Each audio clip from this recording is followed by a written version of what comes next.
Good evening, ladies and gentlemen. Welcome to the Center Theater's Independent Voices Festival. It's been a crazy month here in Norristown at the Center Theater.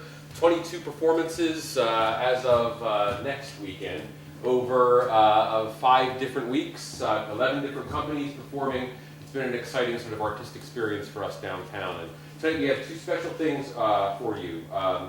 Jonathan Higgins later will be bringing to our stage A Portrait in Black and White by Robert Miller. But before that, we're going to take a few moments to do something we had originally planned to do on Thursday, and then the wall of snow fell upon us and prevented us from doing that night's event. And so we want to welcome you again to Independent Voices. You take a look in your program, you can see the vast array of events that have happened over the month. Tomorrow we have Christian Concert, an hour-long concert of American Song by Chrissy Johnson. And then next weekend, the world premiere of Red Emma, running 4 days, Thursday, Friday, Saturday, and Sunday, about Emma Goldman and her passionate desire to make the world a better place in any way she could. And so we invite you back for those productions. In March, we'll be running Emperor Jones here in the theater. And if any of you saw our production of John Henry, Cash Goins will be in it, along with Rich Stevens. Both were in that production. It's an exciting thing for us to get going, and so we really would love to have you around in March for that. And then, of course, we can't escape the musical in June. The Sound of Music will be dancing along our stage. We go from the craziness of Emperor Jones to Germany and World War II.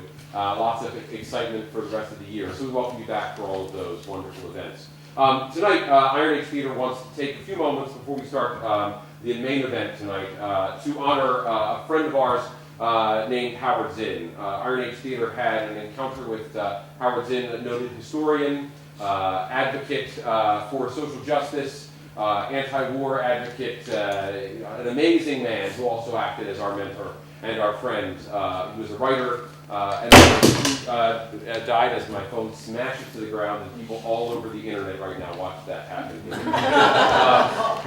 Amazing, man. I'm going to hand that to someone. So Zinn died on January 27th last year. He was 87 years old.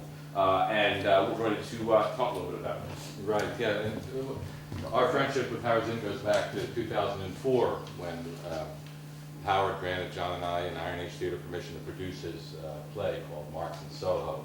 And it was the start of a meaningful relationship with Howard and a beautiful friendship with Howard and with each other and with a number of people who are here tonight. And so over the course of the years, we've gotten to know Howard and we really appreciate the work he's done. And so tonight we just want to share, we have a video, we have a reading, we'll have an audio of Howard answering one of the frequently asked questions that he always gets, and then a song to commemorate him. So please enjoy this video. Howard Zinn. Please hear these words of Howard Zinn. I have tried hard to match my friends in their pessimism about the world. Is it just my friends? But I keep encountering people who, in spite of all the evidence of terrible things happening everywhere, give me hope. Wherever I go, I find such people, especially young people, in whom the future rests. And beyond the handful of activists, there seem to be hundreds, thousands, more, who are open to unorthodox ideas. But they tend not to know of one another's existence, and so, while they persist, they do so with the desperate patience of Sisyphus, endlessly pushing the boulder up the mountain. I try to tell each group that they are not alone, and that the very people who are disheartened by the absence of a national movement are themselves proof of the potential for such a movement. Revolutionary change does not come as one cataclysmic moment. Beware of such moments. But change comes as an endless succession of surprises, moving zigzag toward a more decent society. It is long-term change we must see, if we are not to lose hope. Pessimism becomes a self-fulfilling prophecy. It reproduces itself. By crippling our willingness to act, we don't have to engage in grand heroic actions to participate in the process of change.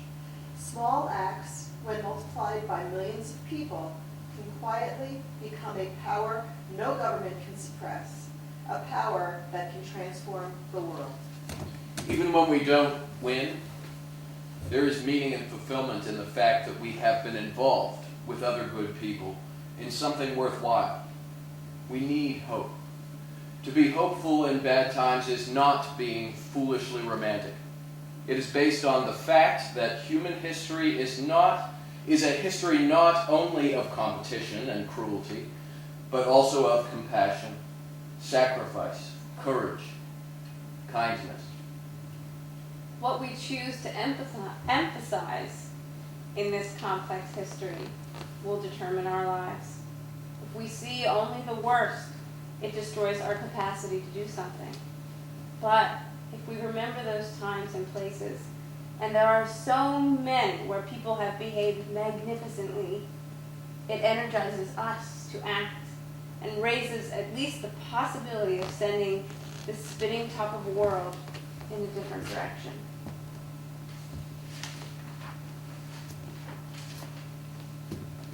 And if we do act, in however small a way, we don't have to wait for some grand utopian future.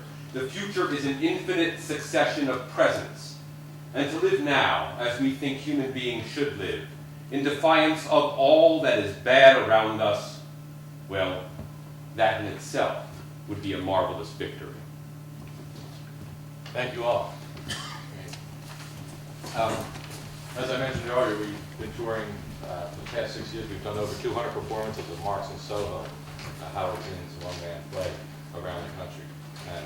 And we've had the pleasure on a number of occasions to appear with Howard. He'd be in the audience. Following the performance, he would join us on stage for a question and answer discussion with the audience. Very controversial, thought-provoking play. So a very exciting night.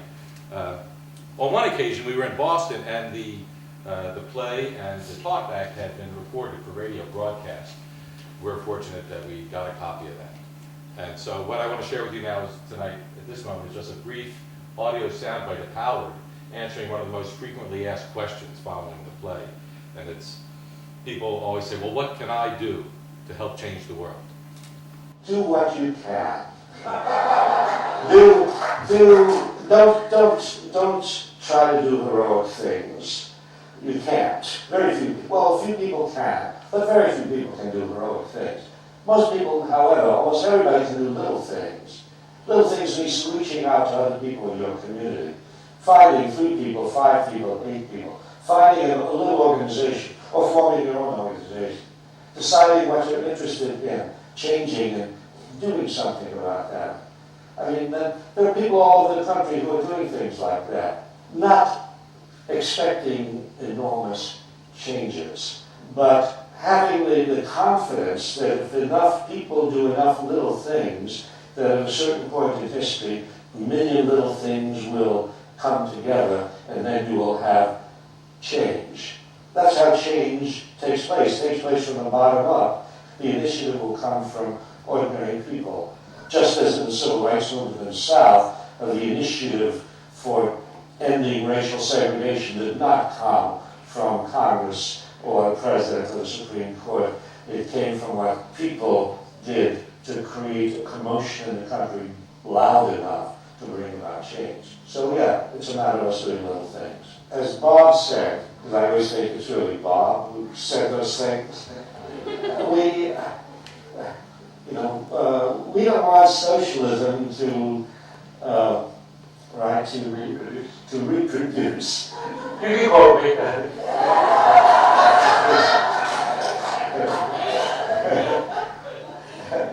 To reproduce the stupidities of capitalism. Right? You may be living in a world in which you need a continuous revolutionizing of society. Always struggling. You're never at a point where, oh, now we can turn power over to these people or this party and so on, they'll take care of us. It's a lifelong struggle, which isn't a terrible thing, actually. I mean, it's hard. But it isn't a terrible thing if you consider that the struggle itself is rewarding. That just to work with other people on behalf of equality and justice, whatever the results are, immediate or long term, makes life both interesting and rewarding.